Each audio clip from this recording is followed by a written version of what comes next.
Good morning विद्यार्थी मित्रों, मैं दीपक सर प्रेम विद्या मंदिर से कक्षा 12 में मनोविज्ञान में 5वां पार्ट जो हमारा चालू है, जिसमें से ये वाला टॉपिक है कि मनोभार का सामना करने की रीतियाँ कौन सी है। तो स्ट्रेस जो है वो कॉपिंग स्ट्रेचिंग ऑफ स्ट्रेस, कैसे उसका सामना कर सकते हैं, उसकी रीतियाँ कौन सी हैं।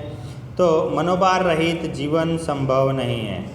मनोभार की तीव्रता हमारे स्वास्थ्य, हमारे जीवन के लिए इतनी अधिक हानिकारक होती है तो हमारे संपूर्ण अस्तित्व को वो तहस नहस कर सकती है। तो इसलिए मनोभार को हल्का करने या उसका सामना करने हमें सीखना चाहिए। तो अधिकतर लोग क्या करते हैं, उसको रोकने के लिए पर्यावरण की मांग को संतुष्ट करने का प्रयत्न करते हैं। मनोभार का सामना करने की अनेक रीतियाँ हैं। मनोभार का सामना करने की प्रत्येक रीति की अपनी अलग छटा होती है। आश्चर्यचकित करने वाली तो बात यह है कि जीवन में अनेक प्रकार के कम या अधिक मनोभार का सामना करने के बावजूद भी अधिकतर लोग टूटते नहीं हैं। मनोभार का सामना करने के लिए लगातार अपने बाह्य एवं आंतरिक पर्यावरण का निरीक्षण करते हैं तथा उसमें से रास्ता निकालने का प्रयास करते हैं, जिसके द्वारा अपने जीवन में हमेशा परिवर्तनों के साथ स्वयं समायोजन साध सकते हैं। इसके अलावा व्यक्तित्व के ऐसे अनेक परिणाम हैं, जैसे कि आशावाद, विरक्तता, लक्ष्य प्राप्त करने के लिए मजबूत एवं दृढ़ विश्वास का अभिगम, ऐसे अलग अलग अभिगम होते हैं।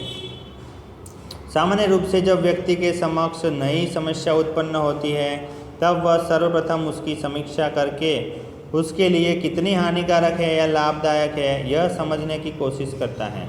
यह समीक्षा जितनी वास्तविक हो उतना उत्तम। उसके बाद वह समस्या के विषय क्या उपाय करता है, उसका विचार क्या करता है, उसकी समस्या के लिए हल करने के लिए नए नए विकल्प खोजकर उसमें से श्रेष्ठ विकल्प पसंद कर सकता है। कभी ऐसा भी होता है कि परिस्थिति की समीक्षा करने या विचार करने का अवसर ही प्राप्त नहीं होता है। ऐसे समय में व्यक्ति कई तात्कालिक सहज स्वयंस्फुरित प्रतिक्रियाओं के द्वारा समस्या का हल कर देता है। ऐसी प्रतिक्रियाएं व्यक्ति के आंतरिक सहज बचाव तंत्र का ही हिस्सा होती हैं। जब आवश्यकता होती है अथवा जीवन में खतरा उत्पन्न हो तब ऐसी ही प्रतिक्रियाएं कार्यरत होती हैं। जैसे कि ऐसी एक आंतरिक सहज प्रक्रिया है कि रोना, जिसके द्वारा आवेगात्मक मनोभार एवं दर्द में राहत या आराम मिलता है। इस तरह मनुष्य मनोभार को कम करने के लिए व्यूह रचना या गतिविधियों का अपनाता है, जैसे कि यहाँ पे दर्शाई गई है कि उसमें से सामना प्रतिविधि कौन सी है। तो समस्या केंद्रित या कार्य केंद्रित प्रविधियाँ, दूसरी है आवेग केंद्रित प्रविधियाँ और तीसरी है अहम बचाव केंद्रित प्रविधियाँ। जैसी पहली है समस्या केंद्रित प्रॉब्लम ओरिएंटेड टेक्निक। समस्या केंद्रित प्रविधियों में व्यक्ति मनोभार के साथ प्रत्यक्ष कार्य करता है, फिर चाहे वह प्रक्रिया व्यवहार के द्वारा होती हो या वास्तविक रूप में की मानसिक प्रक्रिया हो। इन प्रक्रियाओं का उद्देश्य समायोजन साधना है। व्यक्ति मनोभारजनक परिस्थिति का स्वयं ही समीक्षा करता है, उसके आधार पर एक तार्किक और रचनात्मक प्रविधि अपनाकर वो अपना द्वारा मनोभार का सामना करने का प्रयास करता है। तो उसमें भी 3 प्रविधियाँ हैं, जैसे कि समस्याओं का सामना करना, दूसरी है समस्या से विमुख होना और तीसरा कोई रास्ता अपनाना, जैसे कि उससे अपना मनोभार कम हो सके।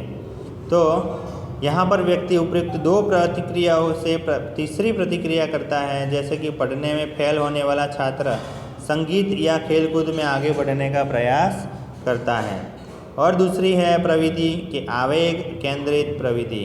आवेगात्मक प्रविधि में व्यक्ति मनोभारजन्य परिस्थिति में परिवर्तन करने के बदले अपने विचारों या भावनाओं में परिवर्तन लाने का प्रयास करता है। यह अभिगम समस्या केंद्रित नहीं है परंतु उपाय केंद्रित है, क्योंकि इसमें मनोभार की आवेगशीलता के प्रभाव से मुक्त होने पर अधिक जोर दिया जाता है। इन प्रविधियों में स्वनियमन एवं आवेग का नियमन महत्वपूर्ण है। जैसे कि उदाहरण दिया है कि चिंता, हताशा, क्रोध और अन्य आवेगों पर नियंत्रण रखना अथवा उनको बदलना। कुछ लोग मनोभार से मुक्त विकट परिस्थिति को भूलने के लिए किसी पार्टी या फिल्म को देखने के लिए जाते हैं अथवा हताशा का अनुभव होने से टेलीविज़न देखते हैं। कुछ लोग चिंताग्रस्त होने पर सीटी बजाते हैं, ज़ोर ज़ोर से हंसते हैं या अधिक भोजन करते हैं। लाचारी के समय दिवा स्वप्न देखते हैं। ऐसी आवेग केंद्रित प्रवृत्तियों से शायद समस्या हल न हो, लेकिन व्यक्ति के मनोभार के निषेधक प्रभाव का कुछ नहीं तो थोड़े समय के लिए निश्चित रूप से सामना कर सकते हैं। और तीसरा जो है, तीसरी बचाव प्रवृत्ति है वो अहम बचाव केंद्रित प्रवृत्ति है। इन प्रवृत्तियों के द्वारा व्यक्ति स्वयं को आवेगात्मक नुकसान और अवमूल्यांकन से मनोवैज्ञानिक रीति से बचाने का प्रयास करता है।